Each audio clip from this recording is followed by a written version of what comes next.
नमस्कार, NockingNews.com में आपका स्वागत है। मैं हूं गिरिजेश वशिष्ठ। प्रिगोजिन रूस की एक प्राइवेट आर्मी के चीफ, पुतिन के बहुत नज़दीकी व्यक्ति की मौत की पुष्टि हो गई है। हवा में एक विमान का एमेच्योर वीडियो आया था। हवा में एक इधर उधर भटकता हुआ एक विमान उड़ रहा है और अचानक वो विमान नीचे गिर जाता है। वो एक विमान था जिसमें 10 लोग सवार थे और जो या मुसाफिरों की लिस्ट है उसमें उनका भी एक नाम था। उनकी मौत को लेकर बहुत ज़्यादा व्यापक चर्चा पूरे विश्व में हो रही है, क्योंकि बहुत सारे रहस्य हैं। कुछ लोगों को लग रहा है कि उनको मार डाला गया, कुछ लोगों को लग रहा है कि ये महज दुर्घटना थी। सवाल ये भी उठ रहा है कि वो जब वहाँ से एग्जाइल कर चुके थे तो वापस मॉस्को क्या करने आ रहे थे, इसके पीछे कौन लोग हैं, ये बहुत सारी चीज़ें हैं। वो बेलारूस में उनको रहना था, बेलारूस चले गए थे एक समझौते के बाद पुतिन के साथ में। तो अचानक क्यों आए और क्यों रूस में वो मारे गए, बहुत सारी चीज़ें हैं। आज हम इसको डिस्कस करेंगे और ये भी समझेंगे उनकी मौत की वजह को हम पड़ताल करने की कोशिश करेंगे। कहीं मत जाइए, चैनल को सब्सक्राइब कर लीजिए। मैं अभी हाजिर होता हूँ।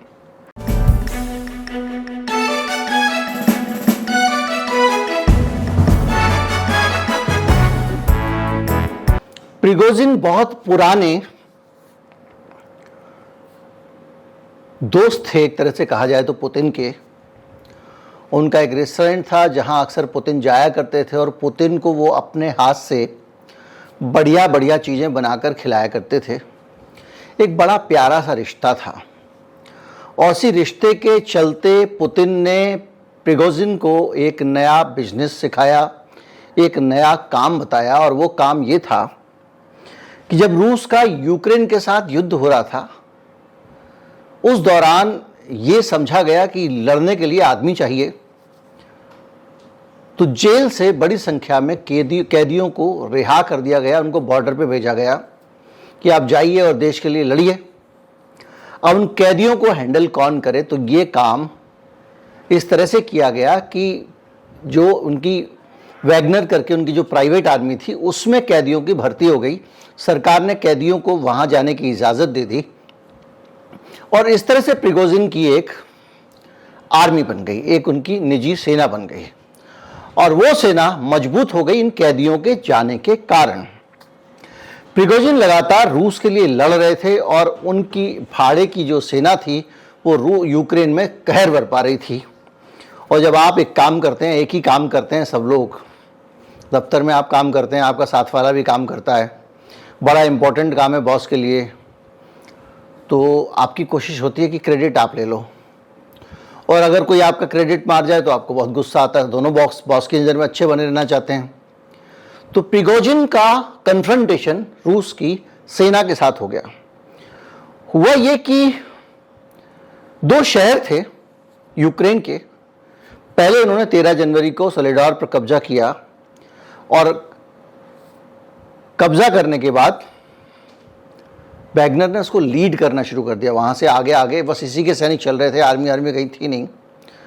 और इससे दिक्कत यह है कि अब इसकी सेना आगे आगे बढ़ रही है और लड़ी जा रही है। 2 शहरों पे इसने कब्जा किया। इसके अलावा आपने सुना होगा एक और शहर था सोलेडार। एक ऐसा शहर था जिसको जीतना लगभग नामुमकिन था। ये कहा जाने लगा था कि सोलेडार को जीतने के लिए रूस अपनी सेना को अंधेरे कुएं में डाल रहा है, अपने सैनिकों को, और वहाँ से कुछ रिटर्न आना नहीं है। लेकिन वैगनर के फौजियों ने उस इलाके को फतेह कर लिया और उस पर कब्जा कर लिया, एक शहर पे। उसके बाद बातमुख एक और इलाका था, एक और शहर था, उस पर भी वैगनर के फौजियों ने कर लिया कब्जा। अब दिक्कत यह हुई कि इस कब्जे को करने के बाद जो रूस की आर्मी, जैसे देखिए ब्यूरोक्रेसी होती है, रूस की आर्मी चाहती थी कि कब्जा कोई भी करे लेकिन वो स्ट्रक्चर्ड तरीके से कंट्रोल में होना चाहिए आर्मी के।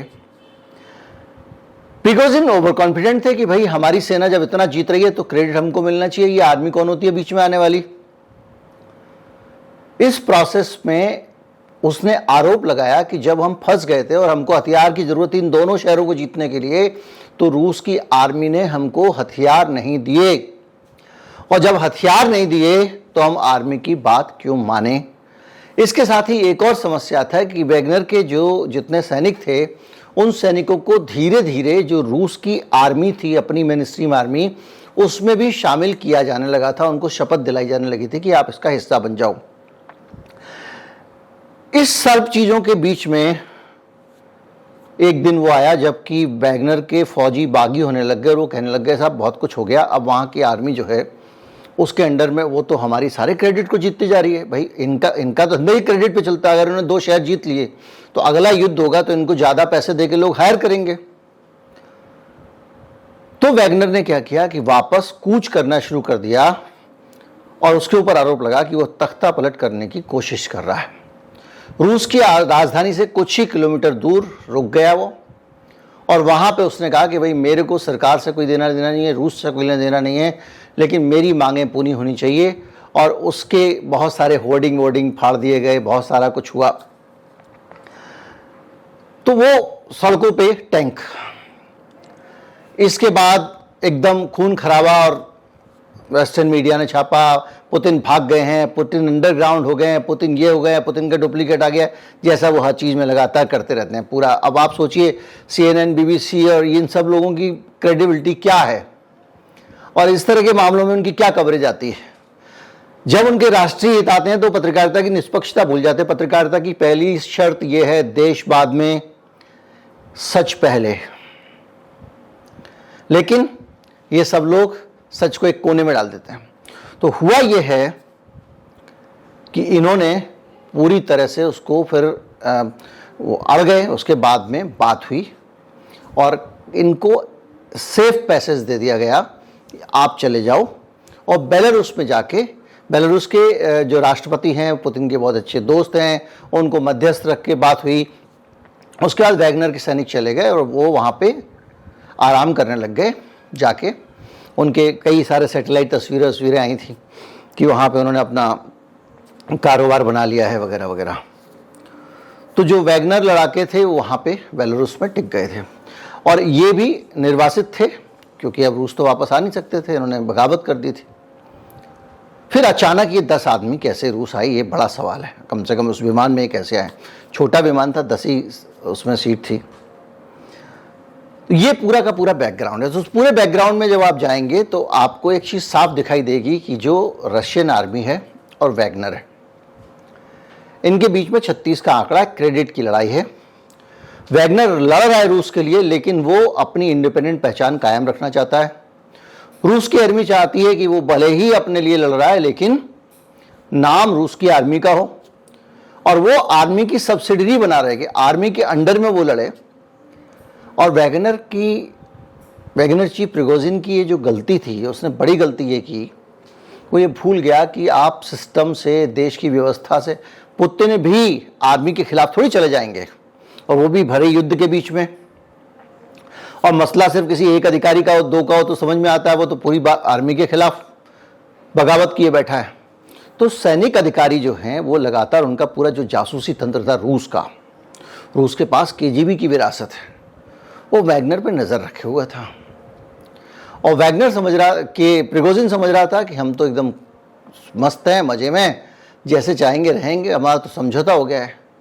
लेकिन ऐसे मामलों में, युद्ध में आसानी से समझौते नहीं होते हैं। उन पर नज़र रखी जा रही थी और ये माना जा रहा है कि जैसे ही उन्होंने एंट्री की रूस में और उनको उड़ा दिया गया। लेकिन इसके और भी पहलू हैं। वैगनर के पास में बहुत सारी संपत्ति है जिसकी आप कल्पना भी नहीं कर सकते हैं, इतनी संपत्ति है। उसके पास सोने के खदान हैं। वो अफ्रीका में बहुत सारी जगहों पर रूस के इंटरेस्ट को प्रोटेक्ट कर रहा है। उसकी सेना अफ्रीका में लड़ रही है कहीं, और उसका, वैगनर का दावा ये था कि हम अफ्रीका के लोगों की आज़ादी सुनिश्चित करने का काम कर रहे हैं। इसी तरह से बहुत सारी उसकी संपत्ति थी, बहुत सारे कारोबार थे और उस सब के बीच में वो एक अमीर आदमी था, एक इन्फ्लुएंशियल आदमी था और उसके पास मसल पावर भी थी, एक प्राइवेट आर्मी भी थी। लेकिन उसने गलती ये की कि वहाँ की आर्मी से पंगा ले लिया। अभी उसकी कोई बहुत हाई प्रोफाइल बातचीत नहीं हो रही, बस मर गया, हाँ जी मर गया, हाँ था उसमें साहब, वही था, ये सब बातें हो रही हैं। लेकिन अभी रूस की तरफ से कोई जांच वाँच का कुछ ऐलान हुआ ऐसा है नहीं। वेस्टर्न मीडिया अपनी परंपरागत तरीके से वो पुतिन को बार बार टारगेट कर रहा है, पुतिन ने मरवा दिया, पुतिन किसी को छोड़ता नहीं है, ये तमाम तरह की आर्टिकल्स आ रहे हैं वेस्टर्न मीडिया में कि ये पुतिन ने देखो पहले ऐसा किया था, पहले उसके साथ ऐसा किया था, पुतिन मरवा देता, ये सब बातें। बहरहाल जो भी है, जो सीधी सीधी कहानी समझ में आ रही है वो ये आ रही है कि उन्होंने ठीक वही वाली हरकत की थी जैसे कि स्मृति ईरानी के सामने बैठकर सुधीर चौधरी ने कर दी थी। भैया अगर आप गोदी मीडिया और गोदी में सुसु करोगे तो गड़बड़ तो होगा। वही प्रगति ने किया कि अपने ही बड़ा कदम उठा लिया था, अपने देश के खिलाफ बगावत, सेना लेके खड़े हो गए। और अगर इसको करने के बाद में आप छूट जाते हो तो एक संदेश ये जाता है कि भाई कल के दिन दूसरा भी कर सकता है, कल के दिन अपनी आर्मी भी कर सकती है। तो देश के किसी भी देश के एक ऑर्डर को मेंटेन करने के लिए इस तरह के फैसले कई बार लेने पड़ते हैं और माना ये जा रहा है, मुझे ऐसा लगता है कि ये फैसला इसीलिए होगा। उम्मीद करता हूँ वीडियो अच्छा लगा होगा, ज़्यादा से ज़्यादा लोगों तक पहुँचाएं, चैनल को सब्सक्राइब कर लें। नमस्कार, जय हिंद।